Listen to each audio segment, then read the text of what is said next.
Hey guys, Matt Paulson here. I want to talk about SMS text messaging as a marketing tool in today's video. I believe there's great opportunity with SMS, and I think you should consider adding it to your business as a marketing tool in 2019.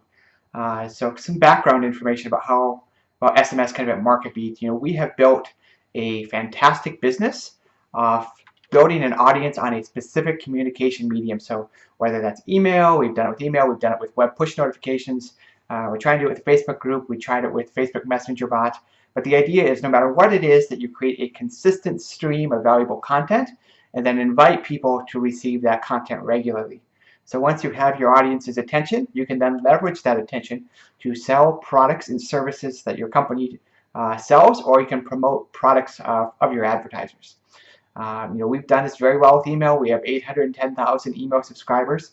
As of the day I'm recording this, we've done it with web push. We've got 300,000 web push subscribers. We tried to do it with Facebook Messenger. Didn't work out because our audience is primarily older men, and that audience largely isn't on Facebook or just doesn't spend a lot of time on Facebook.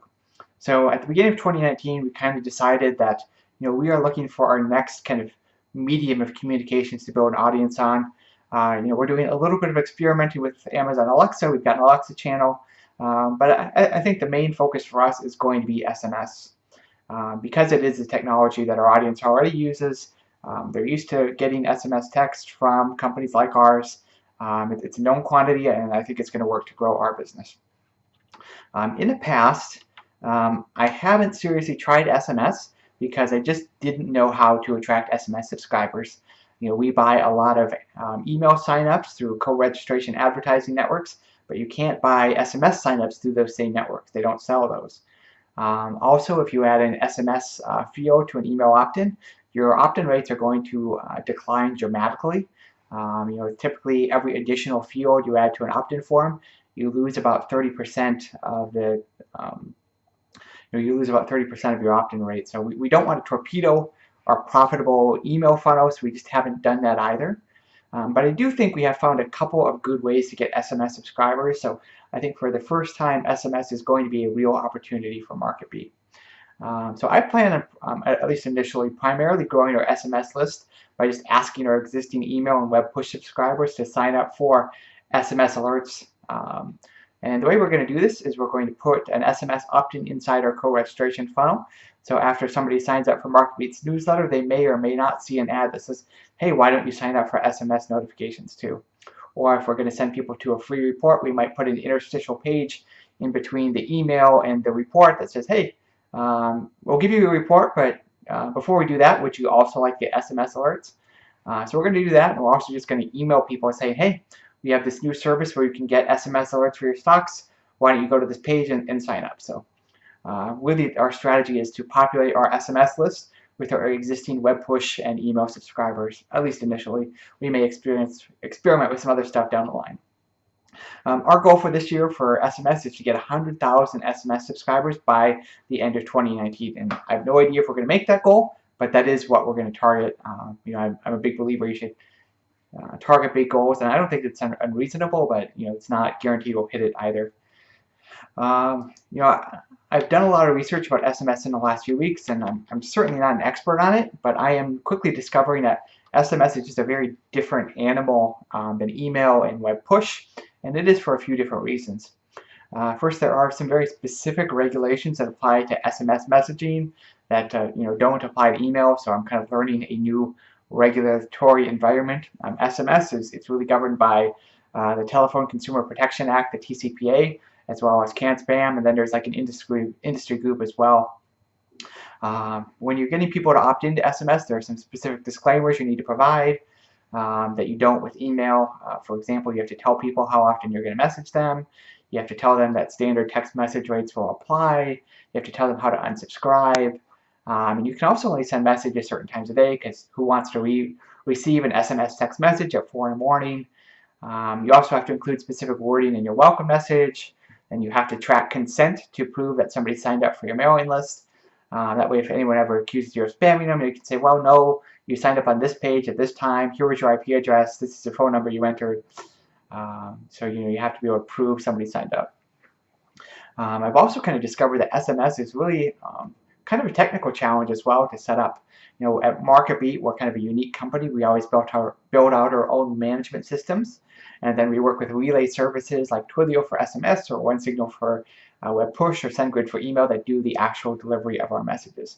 So we kind of maintain in our own internal database the subscriber list and all of the management stuff and the messaging scheduling, and then we use one of these other services to do the actual message delivery. And this is kind of a little bit unique for SMS because you can send out SMSs through an email gateway. So like my phone number at vtext.com is how you would email a Verizon phone number. That's called an email gateway, and you can do that for free. But the deliverability is kind of so-so. Like you couldn't send 100,000 messages to 100,000 Verizon numbers through an email gateway and expect them to show up. Alternatively, you can use a service like Twilio that is kind of a professional SMS delivery service.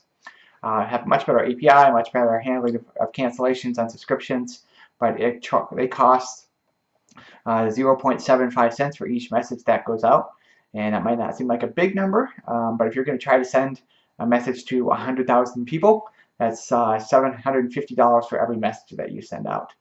So obviously that gets expensive pretty quickly. With SMS, you also have to be able to handle incoming messages. So that way, if somebody replies to one of your texts and says stop or unsubscribe or help, in a text you have to be able to accommodate that. And you have to do it both with kind of the incoming API from Twilio, and then you also have to do it through the email gateway. So if I send a text message from sms@marketbeat.com and you reply to that email, it's actually an email, with the word stop, I have to be able to handle that and then process your unsubscribe. I do think we've worked well through most of these issues, but it was definitely a learning experience to get where we need to be. And honestly, we need to test everything and make sure everything's working the way it's supposed to. But before we really launch this, I'm hoping we're going to be there. Now that we've talked through some of the different issues, I really want to talk about the opportunity that SMS provides. SMS it's a very personal communication method because pretty much everybody opens every text message they get. This means that you can't send as often as you would with an email or a web push or a Facebook Messenger bot, but the engagement rates are incredibly high.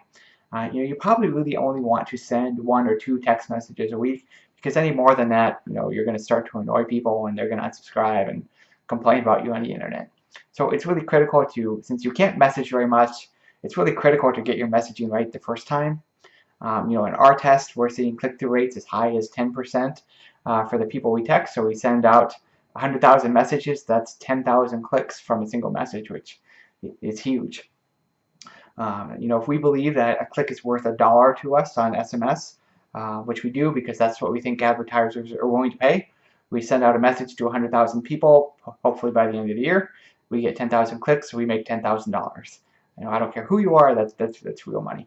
And I think it could be kind of the next big revenue stream for MarketBeat. So the way I kind of forecast it is, we have a list of 100,000 people. We send out 8 text messages a month. 10% click-through rate, that's about 80,000 clicks a month, or $80,000 in potential revenue. So this theoretically could be a $1 million revenue stream for MarketBeat if the numbers pan out. And I don't think we're going to make $1 million off it this year, or $1 million the next year, but maybe 2 years from now, a $1 million revenue stream from SMS is entirely possible. Certainly I'm not an expert at SMS marketing.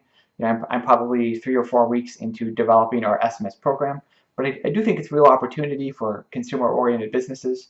Lots of retail stores use SMS and ask people to opt into text messages at checkout, and they know what they're doing. My wife is constantly getting texts from stores like Joann and Kohl's and Macy's to try to get her into those stores and buy something or give her coupons or whatever it is. And I don't know if they work on her but they work on somebody because they keep doing it. Retailers can only ask you so many questions at checkout, and if they're asking you to sign up for a text message before they ask you to sign up for a credit card, that tells you they're making more money off text messages than credit cards. Certainly what your SMS program will look like will vary depending on what type of business you have. Like if you're a retailer, you're going to be sending coupons. If you are, and you'll be taking opt-ins at checkout. If you're a website, you'll probably have like a short code that you can send messages to people can send messages to you to subscribe or unsubscribe, especially like if you're a speaker. I've seen this a few times. Professional speakers will have a short code that you can text, and then they'll reply with whatever their offer is by text, and then they'll continue to send you text. So it's going to be different depending on who you are, what your business is. But if you sell to like a kind of a mass market of consumers, or even kind of a niche audience, there's an opportunity here with SMS. I don't think it's as big of an opportunity with B2B, because you don't want to annoy people, and it just doesn't work with B2B. This is the type of thing that operates at scale. But if you have a consumer business, I really think you should think about how you might be able to integrate SMS marketing into your business in 2019. We're certainly going to do it at MarketBeat. Maybe a few months from now, I'll provide an update with how it's going, but I wanted to share you kind of what our latest project is, and hopefully you guys can learn something from that.